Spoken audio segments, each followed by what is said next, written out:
అమ్మమ్మ గారితో చెప్దాం రా. అమ్మా,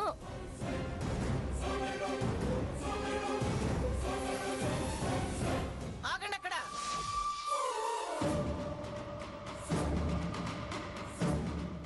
అడుగు ముందుకు వేశారో మర్యాద దక్కదు.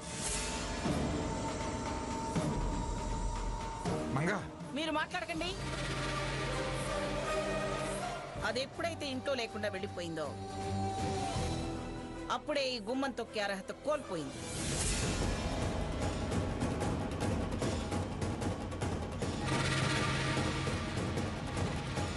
ఏం సావిత్రి, రాత్రంతా ఇంట్లో లేకుండా వెళ్ళిపోయిన ఆడపిల్లని సిగ్గు లేకుండా ఎలా అత్తారింటికి తీసుకొచ్చావు?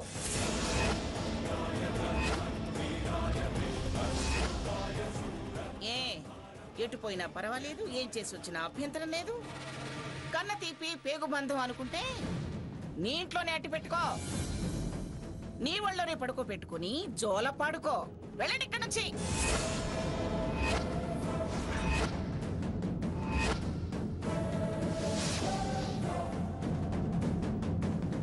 అది చేసింది తప్పని అనుకోకపోతే సంజాయిషీలు కూడా వినకుండా చంప చెల్లు మనిపించి నీ సంజాయిషీలు నాకు కాదు మీకు చెప్పమని క్షమించినా మీరే, శిక్ష వేసినా మీరేనని ఇక్కడికెందుకు తీసుకొస్తాను పిన్ని గారు? ఆహా, తల్లి కూతుళ్ళిద్దరూ చాలా తెలివైన వాళ్ళు. వినేవాళ్లుంటే చెవులకు చామంతి దండలేస్తారు.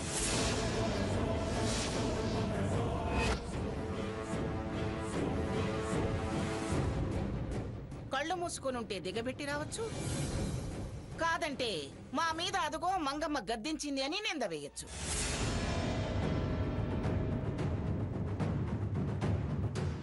శిక్ష వేస్తే నలుగురిలో మమ్మల్ని పలచన చెయ్యొచ్చు అని వెంట వేసుకుని వచ్చావా?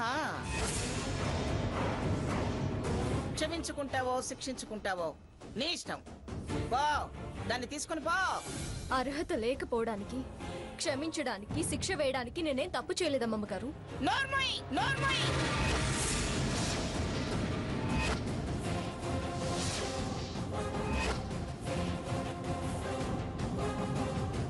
అయినా నీ శోభనాన్నే నువ్వు కాదనుకునేంత రాచకార్యం నువ్వేం వెలగబెట్టావే?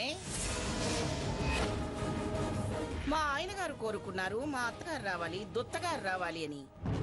దీర్ఘాలు తీసి నన్నే సరి అనిపించావు కదే.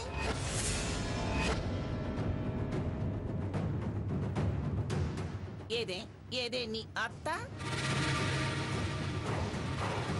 అఖండ దీపం పెట్టి ఆటోలో దాన్ని తీసుకొస్తానని వెళ్ళావుగా.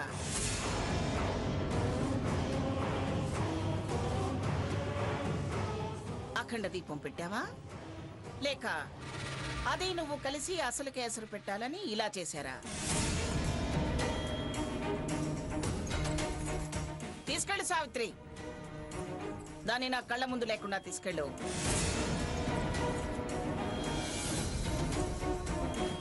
ఏం గూడు పుటాణి చేశారే?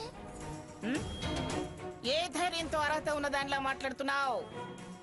కొంచెం కాకపోతే కొంచెమైనా సిగ్గు లేకుండా మాట్లాడుతున్నావు.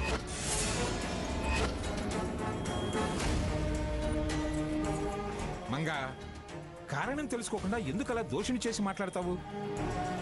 దాని బతుక్కి అదే నిప్పంటించుకుంది. ఇంకా కారణం తెలుసుకోవడానికి ఉంది. కారణం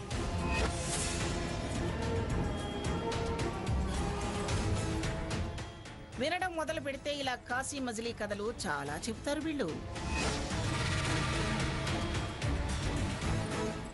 అది భర్తతో బతుకు పంచుకోవలసిన రోజే లేకుండా పోతే ఏమనుకోవాలో నువ్వే చెప్పు.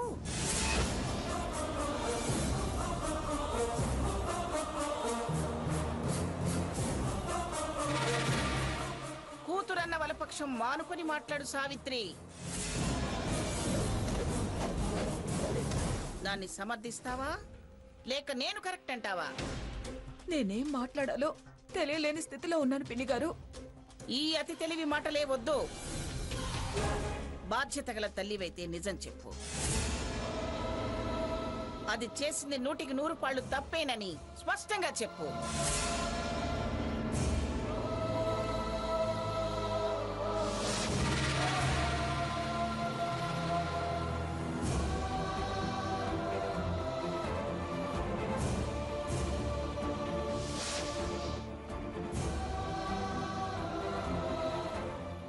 ఏడు పాపి మాట్లాడు. అవునా కాదా తేల్చి చెప్పండి. చూడండి అమ్మమ్మగారు, దయచేసి అలా మాట్లాడకండి. నేను ఇంటికి రాకపోవడం తప్పు కావచ్చు, తప్పనిసరి రాలేకపోయానే కానీ నేనేం తప్పు చేయలేదు.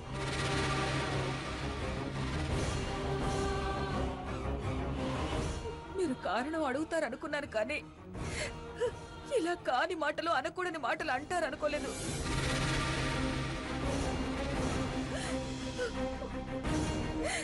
అది తప్పు చేసేదే అయితే అక్కడే దాన్ని నరికి పోగులు పెట్టేదాన్ని.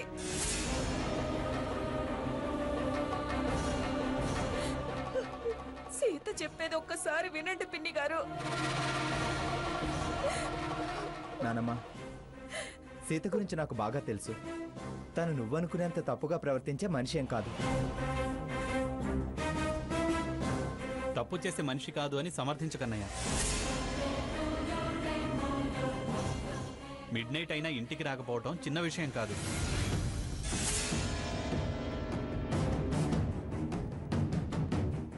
ఇప్పుడు సమర్థిస్తే జీవితకాలం నువ్వు మనశ్శాంతితో బతకలేవు.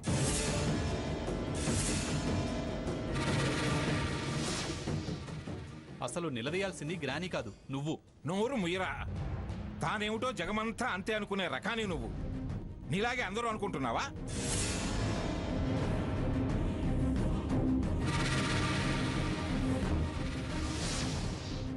మావయ్య గారు, వాడు కరెక్ట్ గానే మాట్లాడుతున్నాడు. తప్పు చేసిన వాళ్ళని వదిలేసి వాడిని అంటారే. అయినా కాకమ్మ కథలు చెప్పేవాళ్ళని వదిలేసి ఎప్పుడు వాడి వెనకాల పడతారే. ఆ బుద్ధి లేక.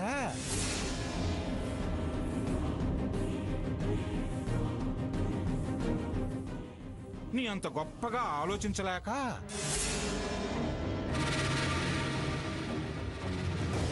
అసలు విషయం వదిలేసి మధ్యలో మీ పంచాయతీలేమిటి? సావిత్రి పోయింది. నీ కూతురు మీద, దాని మంచితనం మీద నమ్మకం పూర్తిగా పోయింది. ఏమిటే పోయేది? వీడు మరో అమ్మాయితో నిశ్చితార్థం దాకా పోతే పోని నమ్మకం. నేను రాకపోవడం తప్పే, కానీ తప్పు చేయలేదు అంటే పోయిందా?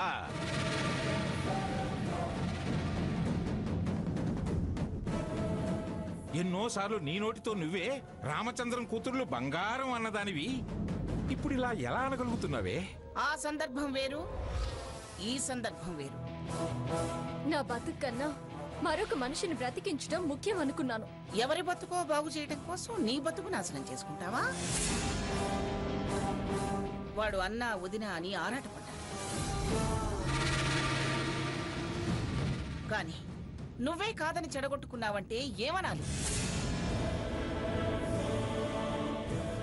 వాడంటే ఇష్టం లేకపోవడం అన్నా కావాలి, లేదా నీ అత్తగారి పథకమైనా కావాలి. ఆ రెండు కాకపోతే నీ బుద్ధి చెడైనా ఉండాలి.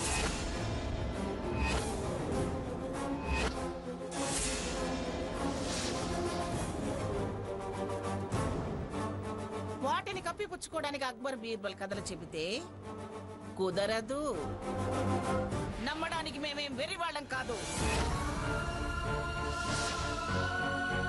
ఒక ప్రాణం కాపాడడం కోసం ఆగాను అంటే కథలు అంటున్నారంట అమ్మగారు. నువ్వు 100 సార్లు చెప్పినా ఆ అబద్ధాన్ని నిజం చేయలేవు. తొందరపడి వదినా అన్నాను. నీ పరిచయం నుంచి నీ ప్రవర్తన అనుమానించేదిగానే ఉంది. సాకేత్, తొందరపడి మాట జారుద్దు, తర్వాత బాధపడాల్సి ఉంటుంది.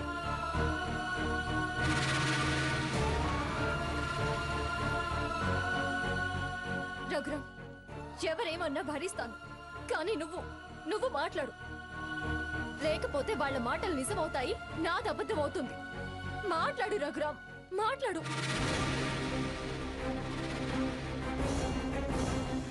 మాట్లాడు రఘు.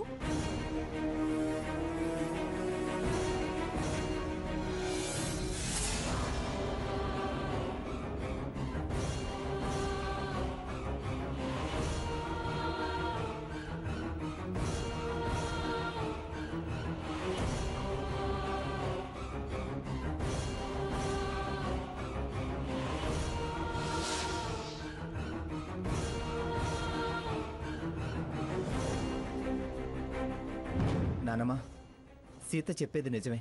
తన్ని క్షమించు.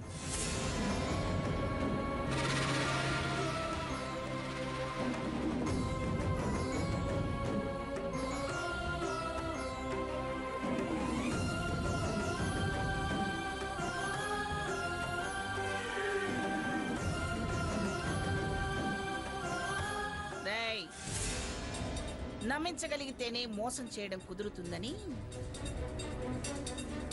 అది దాని మీద నాకు చాలా నమ్మకం కలిగించింది.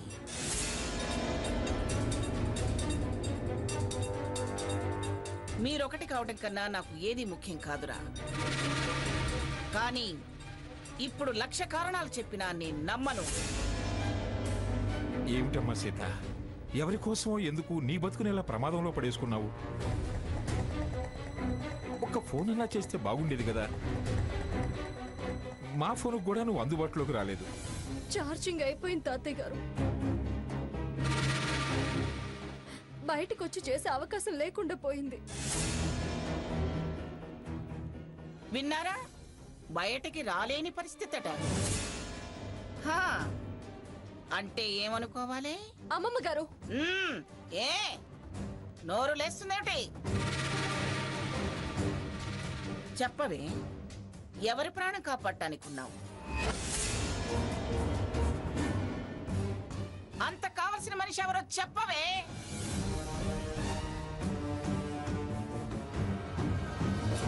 పౌరుషంగా రంకెలేయటం కాదు, చెప్పవే. ఎవరి కోసం ఉన్నావు? ఎందుకున్నావు? ఉండి ఏం చేశావు?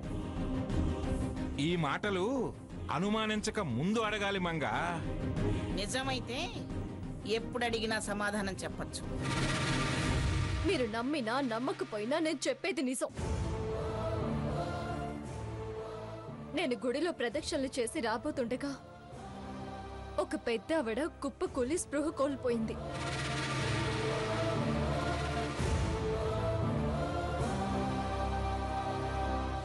నా ప్రాణం విలవిల్లాడింది.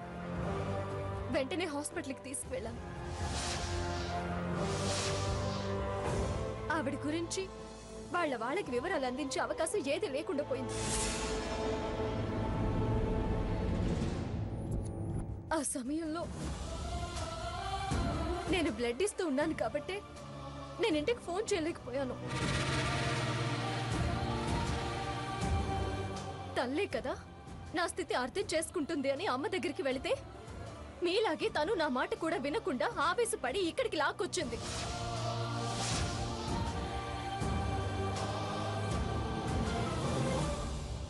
లేదు సీత, నువ్వు చెప్పే కారణం నమ్మశక్యంగా లేదు. గుళ్ళో నువ్వు తప్ప ఇంకెవరూ లేరా? అంత ప్రమాదం జరిగితే జనమంతా గుమ్ముగూడరా? వాళ్ళలో ఎవరో ఒకరికి ఆ బాధ్యత అప్పగించి నువ్వు రావచ్చుగా. నీ బ్రతుకు పండే రోజునే పణంగా పెట్టాల్సిన అవసరం ఏమొచ్చింది?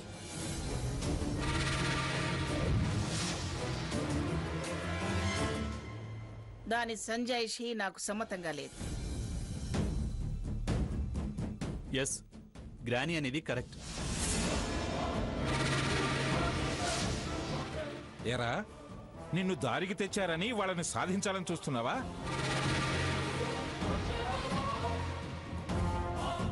ఒకళ్ళ దారికి తెస్తే వీళ్ళు దారి తప్పొచ్చా? లక్ష్మి, సాటి ఆడదానివి. నీ సవతి మీద నీకు కోపం ఉండొచ్చు. తనని సీత వచ్చేలా చేసిందని వాడిలాగా నువ్వు తప్పుపట్టడం తప్పు. మంగా, వాళ్ళు ఆలుమగలు. వాళ్ళ నమ్మకాల్లో హెచ్చుతగ్గులు రానివ్వకు. ఇంతకాలం సీత ఏమిటో తెలిసిందానివి. ఒక్క పూటని తప్పుగా అర్థం చేసుకుని ముందు ముందు గడవాల్సిన చాలా ఏళ్లని అపనమ్మకాలతో వృధా చేసుకునేలా చేయకు మంగా.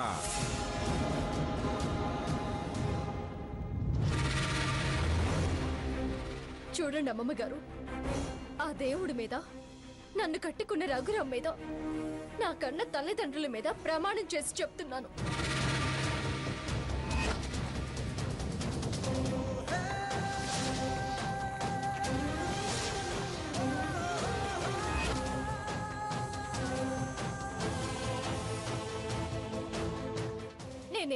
చేయలేదు.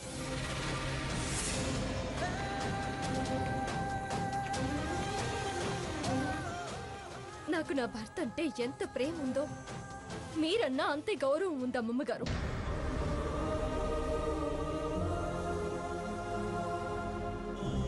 ఒక్కసారి, ఒక్క నిమిషం, ఒక్క విషయం ఆలోచించండి.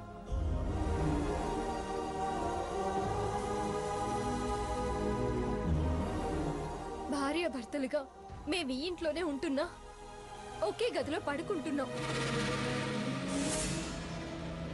భర్తగా తనకు అధికారం ఉంది, భార్యగా చనువు ఉంది, కాదనలేని పరిస్థితి కూడా ఉంది. కానీ మేమెప్పుడూ హద్దు దాటలేదు.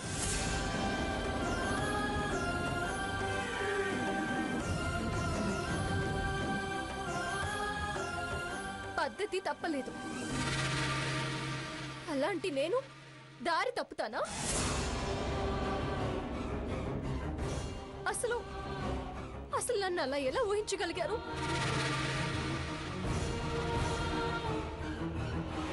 మీకింకా నమ్మకం కలగకపోతే నాతో రండి. గుళ్ళో దేవుడి ముందు తడి బట్టలతో దీపం ఆర్పి ప్రమాణం చేయడానికి కూడా నేను సిద్ధమే.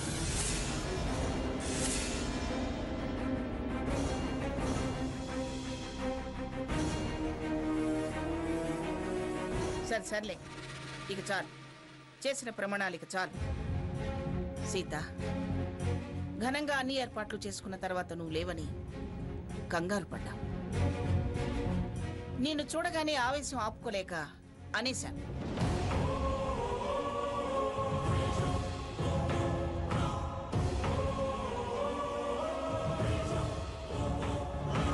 వెళ్ళు, లోపలికెళ్ళు.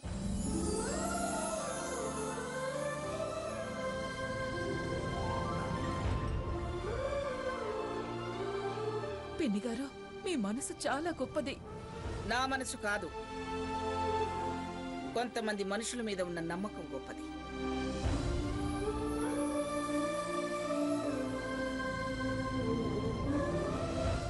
వస్తాను పిన్ని గారు. సీత, వెళ్దాం పద.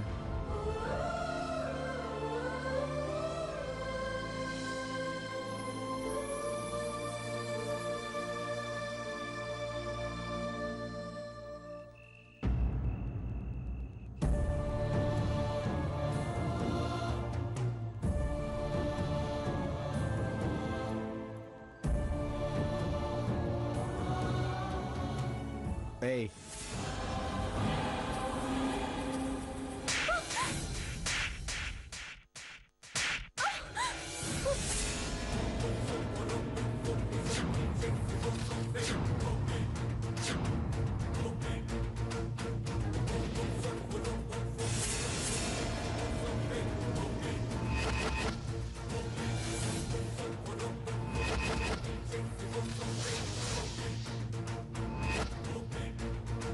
ఎందుకు నలుగురిలో నీ మీద చేయి చేసుకుని నా మీద ఉన్న మంచి అభిప్రాయం పోగొట్టుకోకూడదని ఆగాను.